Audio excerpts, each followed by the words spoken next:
Hello साथीहरू, आज चाहिँ मलाई केकको अर्डर आएको थियो र बर्थडे केक। अनि उनीहरूले चाहिँ मलाई चक्लेट केक बनाइदिनु भनेर भन्नुभएको थियो र मैले चक्लेट केक यहाँनिर तयार गरिरहेको छु।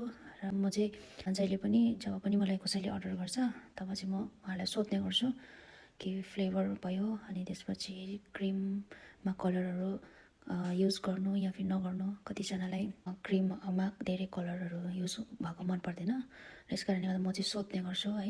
अनि उहाँहरूले चाहिँ मलाई चक्लेट केक भन्नुभएको कारणले गर्दा यसमा चाहिँ मैले अलिकति पनि कलरहरू युज गरेको छुइनँ र अनि उहाँहरूले क्रिम पनि अलिकति कम्ती नै भन्नुभएको थियो।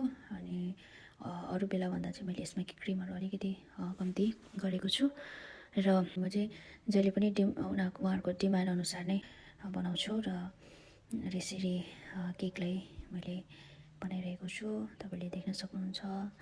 अनि स्टार्टिङ भएको कारणले गर्दा कतिचोटि अलिकति हार्ड फिल हुन्छ बनाउँदै गर्दा, तर पनि यो मेरो मन परेको काम भएको कारणले गर्दाखेरि अलिकति मेहनत गरेर कसरी हुन्छ राम्रो बनाउने कोसिस म सधैँ नै गर्छु।